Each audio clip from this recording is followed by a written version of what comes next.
யூதாசுக்கும் மரியாளுக்கும் காணப்படுகிற ஒரு வித்தியாசம். இவர்கள் 2 பேரும் செய்த கிரியைகள் இந்த நாளில் 2 பேரும் நினைவு கொள்ளப்படுகிறார்கள். இயேசு சொன்ன மரியாள் நினைவு கொள்ளப்படுகிறார்கள், யூதாசும் நினைவு கொள்ளப்படுகிறான். ஆனால் 2 பேரும் செய்த செயல்களில் பெரிய வேறுபாடுகள், வித்தியாசம். பரலோகம் அதை அவர்களுக்கேற்ற கனிகளினாலே அவர்களுக்கு அளிக்கிறதாக இருக்கிறது. முதல் காரியம் வாசிக்கலாம். மத்தேயு 26 அதிகாரம் 14வது வசனத்தை வாசிக்க. அப்பொழுது 12 ஒருவனாகிய யூதாஸ் காரியோத்து பிரதான ஆசாரியரிடத்துக்கு போய். ஃபர்ஸ்ட் காரியம் யூதாசுக்கும் மரியாளுக்கும் வேறுபடுகிற ஒரு காரியம் என்னவென்றால், 2 இடத்துல கூட்டம் நடைபெற்று கொண்டிருக்கிறது. ஒன்னு 26 அதிகாரம் 3வது வசனத்துல பார்க்கும் பொழுது, பிரதான ஆசாரியரும் வேதபாரகரும் ஜனத்தின் மூப்பரும் காய்ஃபா என்னப்பட்ட பிரதான ஆசாரியனுடைய அரண்மனையில் கூடி வந்து. அந்த அரண்மனையில ஒரு பெரிய மீட்டிங் நடக்குது. பிரதான ஆசாரியர் இருக்கிறாரு, வேதபாரகர் இருக்கிறாரு, ஜனத்தின் மூப்பர் இருக்கிறாரு. காய்ஃபா என்னப்பட்ட பிரதான ஆசாரியனுடைய அரண்மனையில் அவர்கள் கூடி வந்திருக்கிறார்கள். அதே போல 4:6 வசனத்துல பார்க்கும் பொழுது, இயேசு பெத்தானியாவில் குஷ்டரோகியா இருந்த சீமோன் வீட்டில் இருக்கையில். அரண்மனையில் ஒரு மீட்டிங், ஆசாரியர்கள் வேதபாரகர்கள் மூப்பர்களோடு. இங்க சீமோன் குஷ்டரோகியா இருந்த பெத்தானியாவில் இருக்கிற ஒரு மனுஷனுடைய வீட்டில் ஆண்டவர் இருக்கிறார். அங்க அந்த வீட்டில் இயேசுவோடும் சீடர்களோடும் அந்த சீமோன் வீட்டாரோடும் மரியாளோடும் லாசருவோடும் ஒரு மீட்டிங் நடக்குது. அல்லேலூயா. முதலாவது நாம் தெரிந்து கொள்ளுகிற இடத்தில் வித்தியாசம் வேண்டும். காரணம், மரியாள், லாசரு, மார்த்தாள், சீமோன் தெரிந்து கொண்டது எங்க என்றால் இயேசுவை தெரிந்து கொண்டார்கள், இயேசு இருக்கிற இடத்தை தெரிந்து கொண்டார்கள். அல்லேலூயா. ஆனால் அந்த சீடர்களில் 12 ஒருவனாகிய யூதாசினுடைய செயல்கள் இந்த நாளில் வித்தியாசப்படுகிறது. காரணம், இயேசுவோட இருக்கிற ஐக்கியத்தை அவன் விரும்பாமல் இயேசுவுக்கு சத்துருக்களாய் இருக்கிற பிரதான ஆசாரியர்கள் வேதபாரகர்கள் ஜனத்தின் மூப்பர்கள் காய்ஃபா இவர்களுடைய திட்டங்கள் எல்லாம் ராஜ்யத்திற்கு விரோதமானது, இயேசுவுக்கு விரோதமானது, ஜீவனுக்கு விரோதமானது. மரணத்தை குறித்துதான திட்டங்களை செய்து கொண்டிருக்கிற, குற்றமில்லாத ரத்தத்தை குறித்துதான, பழிவாங்குதலை குறித்துதான ஒரு திட்டத்தை உடனைத்துக் கொண்டிருக்க அப்படிப்பட்ட பொல்லாத மனுஷரோட கூட இவனுடைய ஐக்கியம், அவனுடைய தெரிந்து கொள்ளுதல் இருக்கிறது. எனக்கு அன்பான தேவனுடைய பிள்ளைகளே, நம்முடைய தெரிந்து கொள்ளுதல் மரியாளை போல இருக்கிறதா, யூதாசை போல இருக்கிறதா? கர்த்தருடைய ஐக்கியத்தை தெரிந்து கொள்ளுகிறோமா? நம்முடைய ஐக்கியம் தேவனுடைய பிரசனத்தையும் தேவனுடைய ஆலயத்தையும் தேவனுடைய அடுத்த காரியத்துக்கு இருக்கிறதா? மரியாளுக்கு ஒன்னும் கட்டாயம் இல்லை. ஆனா சீடன் என்றால் குருவினுடைய அடிச்சுவடுகளை பின்பற்றுகிறவன் தான் சீடன். யூதாஸ் அங்கு மெய்யான சீடனா அல்லது மரியாள் அங்கு மெய்யான சீடனா இருக்கிறார்களா? அல்லேலூயா.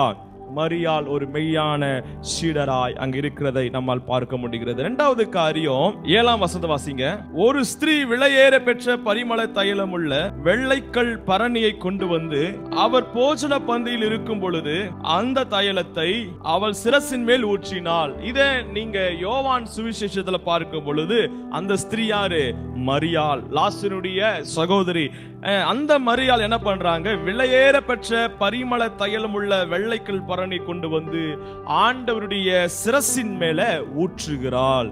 அல்லேலூயா. யூதாஸ் பார்த்தோன்னே கண்டுபிடிச்சாரு. அப்படியே அவரு மைண்டு கணக்கு போடுறாப்ல, மனக்கணக்கு போடுறாரு. இதை பார்த்தோன்னே அலைசாராஞ்சிட்டு, இது 300 ரூபாய், 300 பணத்துக்கு தேரும் அப்படி சொல்லிட்டு அவர் கணக்கு போட்டாரு. கணக்கு போட்டு இவர் சொல்ற காரியம், இந்த வீண் செலவு என்னத்துக்கு? 8வது வசனத்துல அவருடைய சீஷர்கள் அதை கண்டு விசனம் அடைந்து. இங்க யோவான்ல வாசிச்சு பாத்தீங்கன்னா சீஷர்களா இல்ல, ஒருத்தன் தான் பேசுறான். யாரு? யூதாஸ் தான் பேசுறாப்ல. யூதாஸ் தான் கேக்குறாரு, என்னத்துக்கு இந்த வீண் செலவு? அப்போ இந்த அம்மா என்ன பண்றாங்க? அந்த வெள்ளைக்கல் பரணியை, நலதம் எனப்பட்ட அந்த தைலத்தை கொண்டு வந்து இயேசுவின் சிரசின் மேல ஊற்றுகிறார்கள். அந்த நலதம் அவரே சொல்லிட்டாரு, அது 300 பணத்துக்கு சமானமானது. இந்த 300 பணத்தை அந்த நாட்களிலே சம்பாதிப்பதற்கு எவ்வளவு காலம் செல்லும் என்றால் கிட்டத்தட்ட 1 வருட கூலி சம்பளம் தான் அந்த 300 பணம். இந்த 300 பணம் ஒத்த மதிப்புள்ள அந்த நலதம் தைலம் வந்து எப்படிப்பட்ட காரியத்தினால உண்டாயிருக்கலாம் என்றால், ஒன்று, அந்த வருடம் முழுவதும் அந்த அம்மா சேமிச்சு வச்ச பணத்துக்கு சமானமானதாய் காணப்பட்டிருக்கலாம். அவங்களுடைய சேவிங்ஸா இருந்திருக்கலாம். அதே வேளையில அந்த நாட்களிலே பழக்கம் என்னவென்றால், இப்படிப்பட்ட பரிமள தைலங்களை அவர்களுக்கு சீர்வரிசையாய் கொடுப்பது வழக்கம். தாய் வீட்டிலிருந்து கல்யாணம் பண்ணி போகும்பொழுது அந்த பெண்ணுக்கு என்ன பண்ணுவாங்களாம், சீர்வரிசையாய் கொடுக்கிற. ஒருவேளை இது அவர்கள் சீர்வரிசைக்காக வைக்கப்பட்டிருக்கிறதாய் காணப்பட்டிருக்கலாம், அல்லது இவர்களுடைய ஒரு வருட சேவிங் மணியாய் சேமிப்பாக இருந்திருக்கலாம். இவ்வளோ விஷயம் பின்னால இருந்தா கூட அந்த அம்மாவுக்கு தெரிந்தது இயேசுவை தான் தெரிந்தது. அல்லேலூயா. அந்த அம்மாவுக்கு, இயேசுவுக்கு நான் என்னத்தை கொடுக்கிறேன்? நான் விலையேற பெற்றதை கொடுக்கிறேன். விலையேற பெற்றதை நான் ஏன் கொடுக்கிறேன் என்றால், அவர் விலையேற பெற்றவர், அவருடைய ரத்தம் விலையேற பெற்றது, அவர் எனக்கு பாராட்டின அன்பு விலையேற பெற்றது, அவர் என் பாவங்களை மன்னித்த அவருடைய மன்னிப்பு விலையேற பெற்றது. கூடவே இன்னொரு காரியம் இருக்குது. மரித்த என்னுடைய சகோதரன் 4 நாள் அவருடைய சரீரங்கள் கலர் அடைக்கப்பட்டு நாறி போன அந்த சரீரத்தை உயிரோடு எழுப்பின அவருடைய வல்லமை, அவருடைய மகிமை, அது விலையேற பெற்றது. சகோதரனை பார்க்கலாம், அந்த 300 பணம் அது விலையேற பெற்றதா இருந்திருக்க முடியுமோ? அல்லேலூயா. இதற்காக கூட மாத்திரமல்ல, அந்த அம்மாவுக்கு தெரியுது, ஒரே ஒருத்தர் தான் தெரியுறாங்க, இயேசு மாத்திரம் தெரிகிறார்கள். அந்த விலையேற பெற்றதை கொண்டு போய் இயேசுவினுடைய தலையின் மேல, சிரசின் மேல, அந்த சிரசு விலையேற பெற்ற ஊற்றப்படுவதற்கு தகுதியானது. அல்லேலூயா. உங்கள் விலையேற பெற்ற விசுவாசமாகிலும், உங்கள் விலையேற பெற்ற காணிக்கைகளாகிலும், உங்கள் விலையேற பெற்ற நம்பிக்கைகள், உங்கள் விலையேற பெற்ற நேரங்கள், உங்கள் விலையேற பெற்ற ஜீவன்கள், உங்கள் விலையேற பெற்ற காரியங்களை விலையேற பெற்றவருக்கு கொடுக்க, பிரயாசிக்க, அதை தர, அதை செலவழிக்க என் தேவன் தகுதியானவராய், நம்முடைய தேவன் தகுதியானவராய், அவர் அதற்கு தகுதி உள்ளவராக இருக்கிறார். ஹல்லேலூயா. அதுக்கு ஆப்போசிட்ல இங்க யூதாஸ் என்ன செய்கிறான் என்று பார்க்கும் பொழுது, 14ஆம் அதிகாரத்துல போறாரு. 15வது வசனத்துல, நான் அவர்களை உங்களுக்கு காட்டி கொடுக்கிறேன், நீங்கள் எனக்கு என்ன கொடுக்கிறீர்கள் என்றான். ஹல்லேலூயா. அந்த அம்மா ஒரு மாச சேலரிய, ஒரு வருஷம் சேலரிய தன்னுடைய வரதட்சணையா வச்சிருந்த, கல்யாணம் பண்ணி போனா வரதட்சணையா வச்சிருந்த அந்த 300 பணத்துக்கு சமானமான நலதன் தைலத்தை கொண்டு வந்து அப்படியே உடைச்சு, நம்ம எல்லாம் அந்த காலத்துல ஒரு ரூபாய் இருந்துச்சுன்னா 4 விதமா ஒரு சாக்லேட் வாங்குவோம், ஒரு பிஸ்கெட் வாங்குவோம், 4 விதமான ஸ்நாக்ஸ் அதெல்லாம் வாங்கி சாப்பிட்டுருவோம். அந்த காலத்துல அப்படிதான் இருந்தது இல்ல. அப்போ நம்ம 2000 வருஷம் பழசானவங்க, நம்ம சொல்ற கதை 20 வருஷம் 30 வருஷம் பழசு. ஆனா இந்த அம்மா 2000 வருஷம் பழசானவங்க. அதை பத்தி, பணத்தை பத்தியோ இல்ல அதனுடைய விலையை பத்தியோ இந்த அம்மா என்ன பண்ணல. அதெல்லாம் இல்ல, எனக்கு தெரிஞ்சது இயேசு தான், இயேசுவின் சிரசு, அது எதற்கு, அது எப்படிப்பட்டது, அது விலையேற பெற்றது என்பதை அவர்கள் உணர்ந்தார்கள். இயேசு நான் என்ன கொடுக்கிறேன், ஆனா இவரு என்ன, நான் இயேசுவை காட்டி கொடுத்தா எனக்கு என்ன கிடைக்கும், எனக்கு என்னங்க தருவீங்க நீங்க? ஆண்டவருடைய ராஜ்யத்துக்கு அடுத்த காரியத்தை மரியாள் சிந்திக்கிறாள். இவனோ தன்னுடைய சுயத்திற்காக, அதனால கூட பின்னால் அவனுக்கு லாபமே இல்லை பாருங்க, அதனால அவனுக்கு பிரயோஜனமே இல்லை. அவனுடைய ஜீவன் போவதற்கு அது காரணமாய் அமைந்தது. பண ஆசை எல்லா தீமைக்கும் வேறாய் இருக்கிறது. சிலர் அதை இச்சித்து விசுவாசத்தை விட்டு வழுவி போகிறார்கள். அல்லேலூயா. இப்போ 3வது காரியத்தை நாம பார்க்கலாம். இவன் தேவனால தெரிந்து கொள்ளப்பட்ட 12 பேர்ல ஒருவன். நீங்க யோசிச்சு பாருங்க, ஆண்டவருக்கு அந்த நேரத்துல 120 பேருக்கு சீடர்கள் இருந்தாங்க. அதுக்கப்புறம் ஒரு சில பார்க்கும்போது 60 சீடர்கள் இருந்தார்கள் என்று வேதம் சொல்லுகிறது. அது இல்லாம அவருக்கு தாங்கள் ஆசீர்வாத ஊழியம் செய்து இருக்கிறாங்க. அநேகர் ஆண்டவரை பின்பற்ற விரும்பினார்கள். அந்த காலகட்டத்தில் ஆண்டவர் சில பேரை சேர்க்கல, சில பேரை ஆண்டவர் என்ன பண்ணல, கூட கூட்டிட்டு போகல, சீடர்களை ஏற்றுக்கொள்ளவில்லை. அவ்வளவு பேர் ஆண்டவரை தேடி பின்பற்ற வேண்டும் விரும்பினாலும் ஆண்டவர் தெரிந்து கொண்டது எத்தனை பேர்? 12 பேர். அந்த 12 பேர்ல இவன் ஒருவன் என்றால் எவ்வளவு பாக்கியம் உள்ளவனா இருந்திருப்பான், எவ்வளவு ஆண்டவருடைய பார்வையில விசேஷம் உள்ளவனா இருந்திருப்பான். அந்த 12 பேருக்கு ஆண்டவர் வைத்திருந்த மகிமை என்ன? நியாய தீர்ப்பில நியாய விசாரிக்கிற காரியத்தை கர்த்தர் அவரிடத்தில் கொடுத்திருந்தார். நீங்கள் 12 கோத்திரங்கள் என்ன பண்ணுவீங்க? நியாய விசாரிப்பீர்கள். பரலோகத்துல உங்களுக்கு என்ன ஒரு வாரத்துல ஒரு பிளேஸ் இருந்திருக்குமா? நிச்சயம் இல்ல. பரலோகத்துல உங்களுக்கு முதன்மையான பிளேஸ், இடத்தை ஆண்டவர் வைத்திருந்திருப்பார். அல்லேலூயா. அப்போ ஆண்டவர் அவனை தெரிந்து கொள்வதற்கான தகுதி என்ன அவனுக்கு காணப்பட்டது? ஆவில துவங்கின யூதாஸ் எதல்ல முடிக்கிறான்? மாம்சத்தில் முடிக்கிறான். கூப்பிடும் போது அப்படியே விட்டு வந்ததான் யூதாஸ். நம்ம அநேக வேளையில சவுலை குறிச்சு தப்பா பேசுறோம், யோபுவை குறிச்சு தப்பா பேசுறோம். பிரசங்கத்துல தேவைப்படுகிறது நம்ம பேசலாம், ஆனா மற்றபடி அவர்கள் துவக்கத்திலே அப்படிதான் இருந்தார்கள் என்பதை நாம் சொல்ல முடியாது. அல்லேலூயா. ரெபேக்காளை குறித்து தப்பா பேசுகிறோம், ஆனால் அந்தந்த சந்தர்ப்பங்களில் ஒருவேளை அவர்கள் துவங்கினது நன்மையா இருந்திருக்கலாம், முடிவுவது தீமையா இருந்திருக்கலாம். அது போல கலாத்தியருக்கு பவுல் எழுதுகிறதை போல நீங்கள் ஆவியிலே துவங்கி மாம்சத்துல முடிக்காதீர்கள், முடிக்கிறவளா இருக்கிறீங்களே. அப்போ இந்த யூதாஸ் அவனுடைய துவக்கம் எங்க இருந்துச்சுங்க? ஆவியில இருந்தது. ஆனால் அவன் முடிவோ அது மாம்சத்துல முடிந்தது. சவுலை போல ஆண்டவர் சொன்னார், சவுல் ஆண்டவர் முதல் ராஜாவாக சவுலை ஆண்டவர் தெரிந்து கொண்டார் என்றால் எவ்வளவு விசேஷம் உள்ளவனா இருந்திருப்பான். அவனுக்கான குவாலிட்டி எப்படி தாவீது ஆண்டவர் தெரிந்து கொள்ளும் போது சில தகுதிகளை ஆண்டவர் வகையறுத்தாரோ, அதே போல தகுதிகளை சவுலிடத்துல கூட ஆண்டவர் பார்த்தார். சாதாரணமானவன் அல்ல சவுல், ஆண்டவருடைய பார்வையில முதல் மனிதனாக தெரிந்து கொள்ளப்பட்டவன், விசேஷம் உள்ளவன். யாரையா நாடுகிறது? இஸ்ரவேலும் இஸ்ரவேலுடைய வீடுகளும் உம்முடைய வீட்டாரை அல்லவோ, உன் குடும்பத்தை அல்லவோ அப்படின்னு சாமுவேல் தேவனுடைய ஆவினால் ஏவப்பட்டு சொல்லுகிறார். அப்போ அப்படிப்பட்ட விசேஷம் உள்ள சவுல் ஆவில தொடங்கி இறுதியில மாம்சத்துல முடிக்கிறவனாய் இருக்கிறார். சவுலை பார்க்க முடியுமா பரலோக ராஜ்யத்துல? அதே போல இந்த அம்மா ஏதோ ஒரு கூட்டத்துல சந்திக்கப்பட்ட அம்மா தான், ஆண்டுடைய நன்மையை ருசி பார்த்த அம்மா தான் இந்த மரியாள். அங்க ஒரு ஐக்கியம் உண்டாகுது. அப்படி சந்திக்கப்பட்டவர்களில் ஒருவர் தான் இந்த மரியாளும் மரியாளுடைய குடும்பமும். ஆனா காலப்போக்கில இயேசு பெத்தானியாவுக்கு போனாலே எங்க தான் இருப்பாரு? மரியாளுடைய வீட்டில் தான் இருப்பார். லாசருடைய வீட்டில் தான் தங்குவார். லாசரு வீட்டில் தான் சாப்பிடுவார்.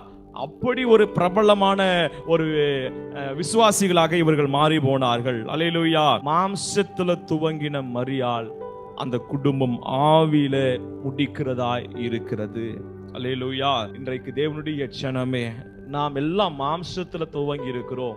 நம்முடைய முடிவு ஆவில தான் முடிய வேண்டும். அல்லேலூயா. முன்பதாக நாம் ஒருவேளை மாம்சத்திற்குரியவளா இருந்திருக்கலாம், இன்றைக்கு நாம் ஆவியின்படி பிழைக்கிறவளா இருக்கிறோம்.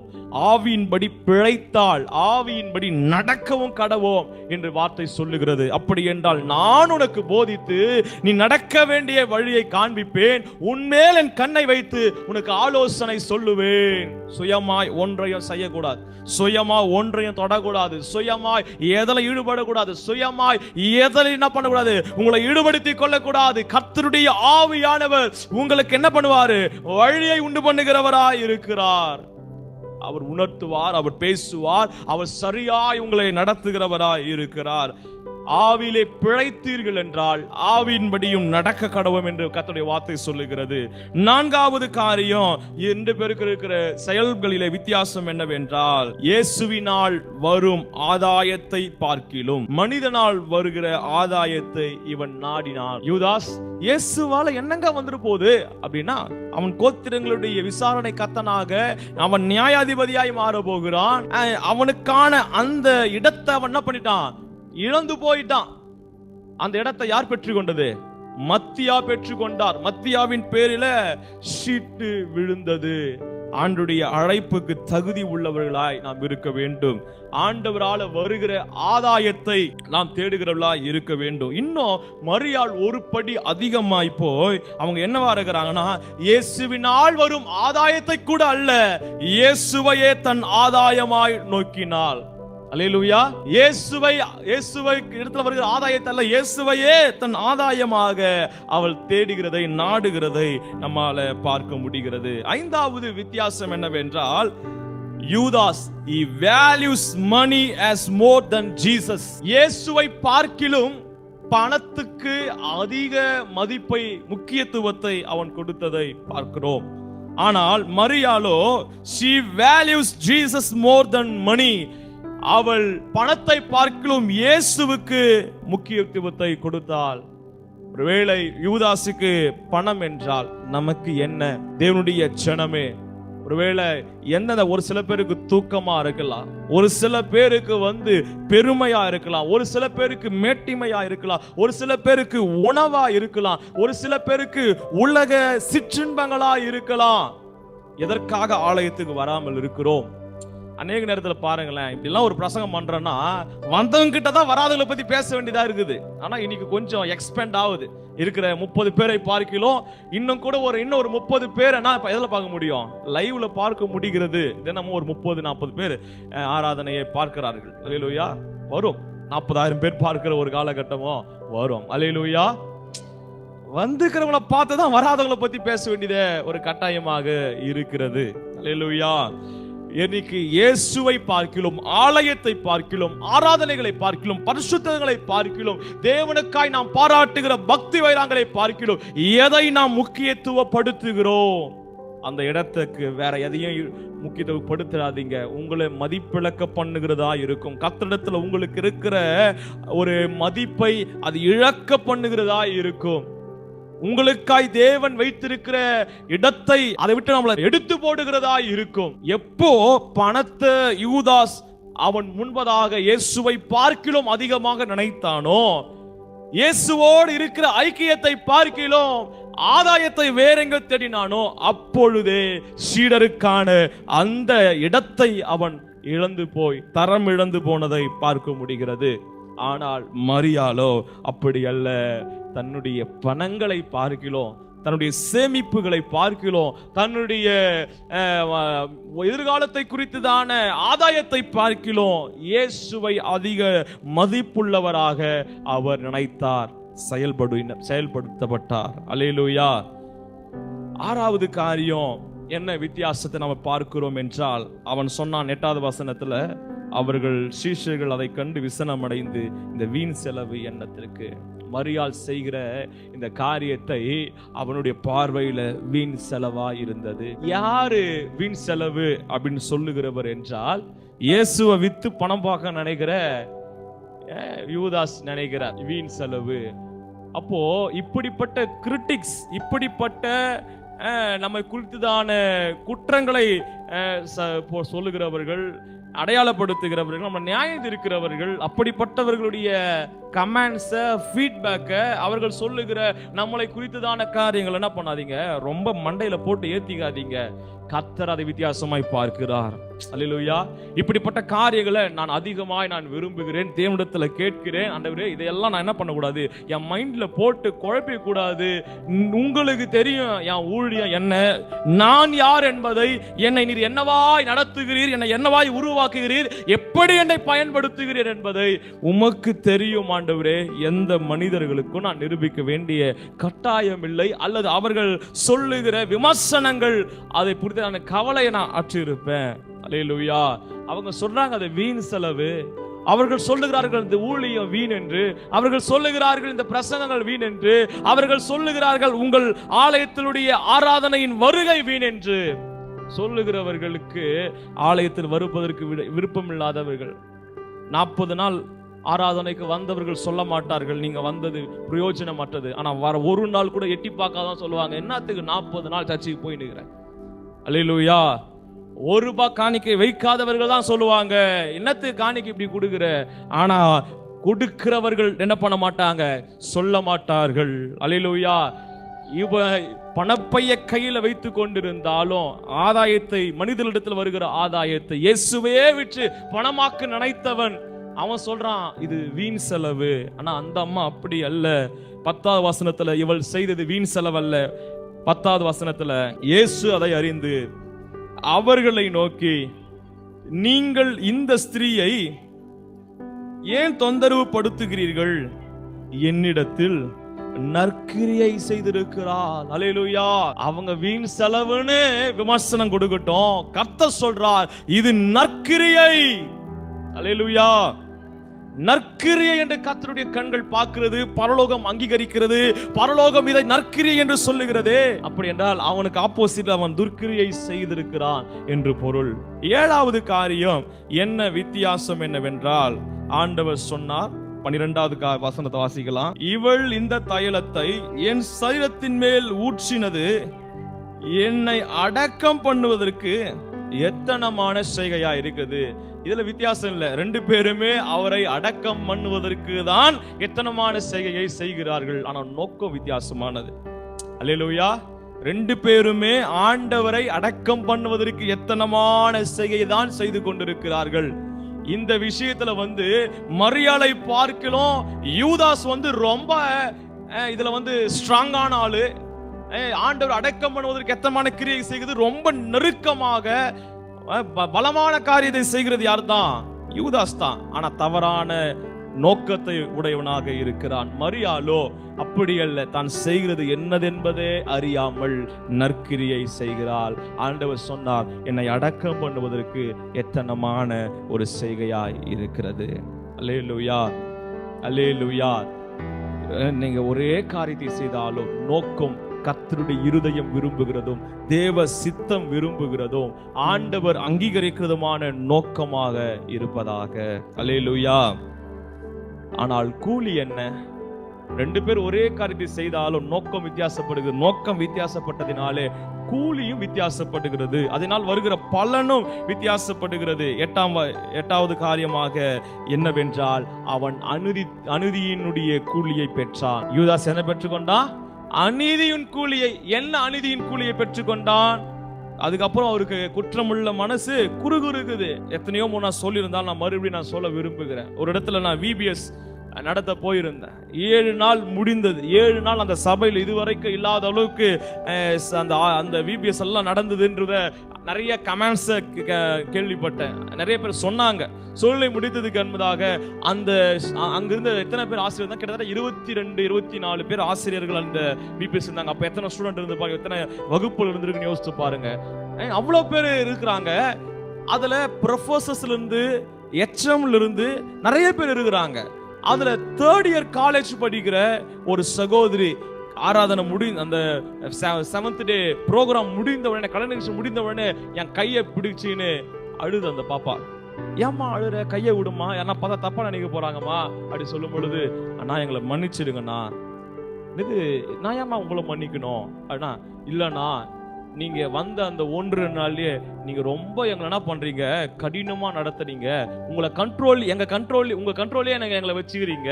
அதனால நாங்கெல்லாம் தீர்மானம் பண்ணணும்னா உங்களுக்கு எந்த விதத்திலயும் நாங்கள் ஒத்துழைப்பே கொடுக்க கூடாது. ஆனா நாங்க யாருமே ஒத்துழைப்பு கொடுக்காம நீங்க இவ்வளவு சூப்பரா நீங்க பண்ணிட்டீங்களேன்னா அப்படி சொல்லி அந்த மகள் அழுது அவர்கள் வருந்தினார்கள் அந்த காரியத்துக்காக. எனக்கு ஆச்சரியமா இருந்தது. எப்பயா நீங்க எனக்கு ஒத்துழைப்பு கொடுக்கல, எப்பயா எனக்கு விரோதமா நினைத்தீர்கள், எப்படி இந்த காரியத்தை ஊழியக்காரனுக்கு விரோதமாக ஊழியத்துல சபையில நீங்கள் அப்படி செய்ய முடியும் என்றதை நான் வருந்தினேன். அல்லேலூயா. ஆனாலும் கர்த்தருக்கு ஸ்தோத்திரம். 22 பேர்ல ஒருத்தங்க என்ன பண்ணிருக்கிறாங்க? மனம் மாறி இருக்கிறார்களே. இனி ஒரு பொழுது என்ன பண்ண மாட்டாங்க, அப்படி ஒரு காரியத்தை அவங்க செய்ய மாட்டார்கள். அல்லேலூயா. அப்போ நாம எதை செய்கிறோம், எதை விதைக்கிறோம், அதற்கு ஒரு நோக்கம். தேவ சித்தத்துக்கும் தேவனுடைய பிரசன்னத்துக்கும் கர்த்தருடைய காரியங்களுக்கும் தேவனுடைய இருதயம் விரும்புகிறதுக்கும் அடுத்த காரியமாய் காணப்பட வேண்டும். அதனுடைய கூலி அது நன்மையாய் முடியும். அல்லேலூயா. இவனோ அநீதியினுடைய கூலியை பெற்றான்.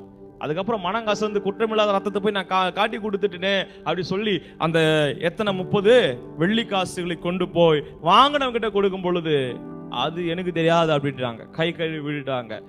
உன்னுடைய பணம் எப்படின்னா போட்டோம். அவன் தேவாலயத்தின் வாசலில் அதை தூக்கி போட்டு போனான். அதுக்கப்புறம் அவன் நாண்டு கொண்டு சாகிறான்.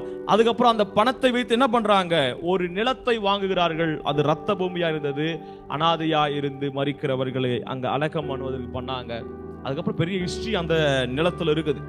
நம்மளுக்கு பிரசங்கத்துக்கு சம்பந்தம் இல்லாதவங்க அதில் சொல்ல விரும்பல. ஆனால் இந்த அம்மாவை பார்க்கும் பொழுது 13வது வசனத்துல, இவள் இந்த தைலத்தை சரீரத்தின் மேல் ஊற்றினது.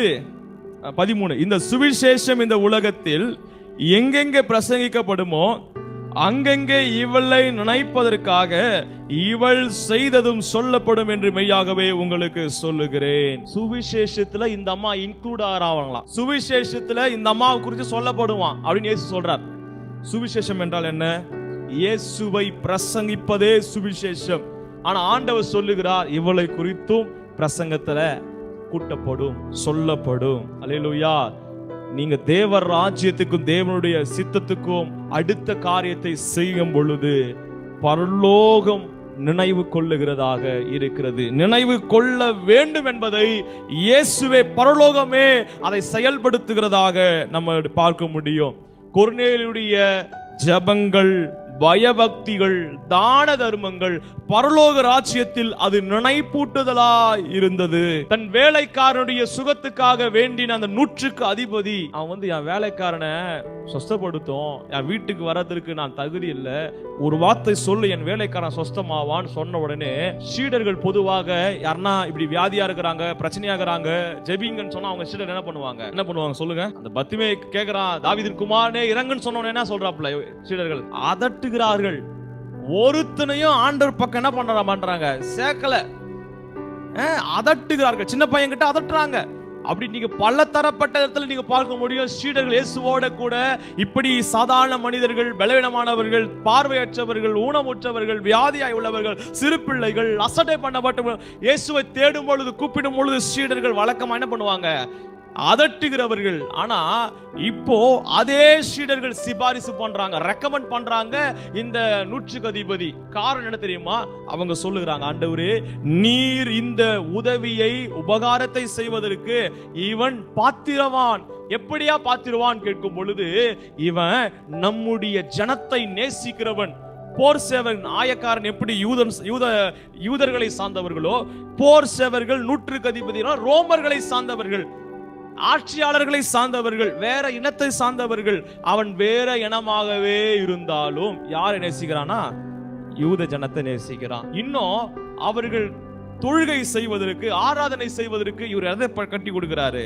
ஒரு ஆலயத்தை, தேவாலயத்தை கட்டி கொடுக்கிறார். இந்த 2 காரியத்தை சொல்லி சீடர்கள் இயேசுவிடத்துல சிபாரிசு பண்றாங்க. ஐயா, இந்த உபகாரத்தை, இந்த நன்மையை செய்வதற்கு அவன் பாத்திரவான் தான்.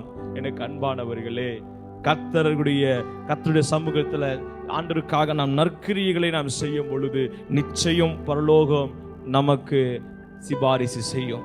அல்லேலூயா.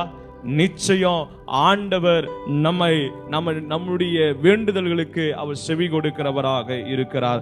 இவளுடைய சுவிசேஷம், இவளை குறித்து எங்கெல்லாம் சொல்லப்படுகிறதோ ஆங்காங்கே இவள் நினைப்பதற்காக இவள் செய்ததும் சொல்லப்படும். அங்க 100க்கு அதிபதி அவன் செய்த நன்மைகள் சீடர்களால் இயேசுவுக்கு சொல்லப்பட்டது. அல்லேலூயா. கர்த்தருடைய வார்த்தை சொல்லுகிறது, அவருக்காக பிரயாசப்பட்டதை மறந்து போவதற்கு அவர் அநீதி உள்ளவர் அல்லவே. அல்லேலூயா.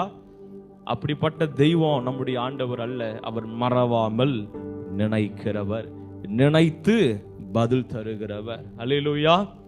இன்றைக்கு இப்படிப்பட்ட ஒரு வித்தியாசத்தை நமக்கு காண்பிக்கப்பட வேண்டும். இவ்வளோத்தையும் பார்த்துட்டல்ல, அந்த கூலி இவர்களுக்கு 2 பேருக்கும் கொடுக்கப்பட்டது. ஒன்று இயேசுவுக்கு நம்ம 30 பணத்துக்கு சமானமான நலதம் தைலத்தை கொடுக்கிறார்கள். கடைசி இந்த வேறுபாடுகளை மாத்திரம் நாம் சொல்லி கேட்டு நாம் ஜெபித்து நாம் கடந்து செல்லுவோம். இந்த நலதம் பணம், இந்த நலதம் தைலம் எத்தனை பணத்துக்கு சமானமானது? 300 பணத்துக்கு சமானமானது. 1 வருட ஊதியம் அதுவா இருக்கலாம், அல்லது அவர்கள் வரதட்சணையாக சீர்வரிசையாக கொண்டு போவதற்காக தாய் விட்டு சீதனமா அது இருந்திருக்கலாம். தங்கள் எதிர்காலத்துக்கு அடுத்த காரியமும் 1 வருடத்தினுடைய உழைப்பையும் அந்த அம்மா இயேசுவுக்காக கொடுத்தார்கள். காரணம், இயேசுவை விலையேற பெற்றவர்களாக அவர்கள் பார்த்தார்கள். ஆனா இந்த 30 வெள்ளிக்காசு பணம் இருக்குது பாத்தீங்களா, இது இந்த 300 பணத்துக்கு, இந்த நலதத்துக்கும் இந்த 30 வெள்ளிக்காசையும் கம்பேர் பண்ணி பார்க்கும் பொழுது அது 30 சேக்கல் மதிப்பு. அப்படி என்றால் அந்த 300 பணத்தினுடைய மதிப்பில இது 120 பணம். 120. அந்த அம்மா இயேசுவை, அந்த நலத தைலம் அவ்வளவுதான் இருந்துச்சு, ஒரு கொண்டு வந்து 300 பணம்லாம் ஒண்ணு இல்லையா, ராஜாவுக்கு முன்னால ஏசப்பாக்கு முன்னால கொடுத்தாங்க. ஆனா இயேசுவை இவன் எப்படி மதிப்பீடு செய்கிறான் என்றால் 120 பணத்துக்கு அவங்க ஓகேன்ட்டான். பேரம் பேசுறாங்க, 30 பணத்தை கொடுக்குது நான் முன் வரேன்னு சொல்லும் பொழுது இவன் என்ன பண்ணிட்டான், ஓகே அந்த 30 வெள்ளிக்காசு, அந்த 30 வெள்ளிக்காசு எவ்வளோ பணத்துக்கு சமானமானதுன்னா வெறும் 120 பணத்துக்கு சமானமானது. எத்தனை மாதங்கள் உழைத்தால் அந்த பணம், வெறும் 4 மாசம் உழைச்சா அந்த 120 பணத்தை சம்பாதிச்சிட முடியுமோ அந்த காலகட்டத்தினுடைய மதிப்பில்லை. அப்போ இயேசுவை அவன் எப்படி மதிப்பிடுறான்? ரொம்ப அற்பமாக மதிப்பிட்டு இருக்கிறான். இயேசுக்கு விலை அதுதானா? அல்லேலூயா. இன்றைக்கு நீங்களும் நானும் கூட ஆண்டவரை எப்படி மதிப்பிடுகிறோம்? விலையேற பெற்றவராய் பார்க்கிறோமா? அவர் தந்த அவர் நமக்காக மரணித்த மரணம் விலையேற பெற்றது, அவர் நமக்கு தந்த ரட்சிப்பு விலையேற பெற்றது, அவர் நமக்காக சிந்தின ரத்தம் விலையேற பெற்றது. அதற்கும் அதிகமாக அந்த விலையேற பெற்ற ஆத்துமா, விலையேற பெற்ற ரத்தம், விலையேறப்பட்ட பலி ஒரு காரியத்துக்காக கொடுக்கப்பட்டது. ஒரு இன்னைக்கு நகர ரேட் எவ்வளோ? 1.25 லட்சம் கிட்டத்தட்ட சரிங்களா? எக்ஸாக்டா இல்ல, 1.25 லட்சம். 1.25 லட்சம் ரூபாயை கொண்டு போனீர்கள் என்றால் 1.25 லட்சத்துக்கு சமானமான மதிப்புள்ள தங்கத்தை பெற்று வருவீர்கள். இப்போ அந்த 1.25 லட்சம் தான் இயேசுனுடைய ரத்தம் என்று வைத்துக் கொள்ளுங்கள். இயேசு கிறிஸ்துவினுடைய அந்த ரத்தம், அதனுடைய ஈக்குவலான மதிப்பு. அப்ப அது அவர் கொடுக்கப்பட்டு, அவர் எதற்காக விதைக்கிறாரோ, எதற்காக கொடுக்கிறாரோ, அவர் வாங்க நினைக்கிற, அவர் மீட்க நினைக்கிற அந்த காரியம் என்னவா இருக்கணும்? அதுக்கு சமானமானதா இருக்கணும். அல்லேலூயா. அதே போல பணத்தை பார்க்கல தங்கம் என்னப்பட்டதா இருக்குது, அது விலையேற பெற்றதா இருக்கிறது. அப்போ அவர் தன் சொந்த ஜீவனை இன்னொரு காரியத்துக்காக கொடுக்கிறார். எதற்காக கொடுக்கிறாரு? நம்மளுடைய ஆத்துமா மீட்புக்காக. நீங்க ரத்தம் சிந்த கூடாது, நீங்க நரகத்துக்கு போக கூடாது, நான் நரகத்துக்கு போக கூடாது சொல்லி ஆண்டவர் அதை கொடுக்கிறவராய் இருக்கிறார். அப்படி என்றால் இயேசு என்ன கருதுகிறார்? பரலோகம் என்ன கருதுகிறது? இயேசுவினுடைய ஜீவனை போலவே என்னுடைய ஆத்துமா எப்படிப்பட்டதா இருக்கிறது? விலையேற பெற்றதா இருக்கிறது. தேவனுடைய பிள்ளைகளே, இயேசுவினுடைய ரத்தம் விலையேற பெற்றதென்றால் உங்களுடைய ஆத்துமா அதற்கு சமானமாக விலையேற பெற்றதாக அவர் கருதுகிறார், பரலோகம் கருதுகிறது. ஆகையால் 2 பேருக்குள்ள முடிவு என்ன தெரியுமா? ஒருத்தங்களுடைய முடிவு நேற்று சொன்னதை போல இடதுபுறம், ஒன்னொருத்தருடைய முடிவு வலதுபுறம். வலதுபுறம் நித்திய ஜீவனை சுதந்திரித்துக் கொள்ளுகிறார்கள், இடதுபுறம் உள்ளவர்கள் நித்திய ஆக்கினையை சுதந்திரித்துக் கொள்ளுகிறவர்களாய் இருக்கிறார்கள். இந்த அம்மா இயேசுவினுடைய ஜீவனுக்கு சமானமாய் அந்த அம்மாவுடைய ஆத்துமாவை அவர்கள் ரட்சித்துக் கொண்டார்கள். இவனோ தன் ஆத்துமாவை நஷ்டப்படுத்தினார். அல்லேலூயா. இன்றைக்கு விலையேற பெற்ற இயேசு, விலையேற பெற்ற நம்முடைய ஆத்துமாக்காக கொடுக்கப்பட்டிருக்கிறார். அவரையே விலையேற பெற்றவராக, அவருடைய சமூகத்தையே விலையேற பெற்றதாக நாம் கருதுவோம். கர்த்தர் நம்மை, நம் குடும்பத்தையும் சபையும் நித்திய ஜீவனுக்கு எதுவாக நம்மை நடத்துவாராக.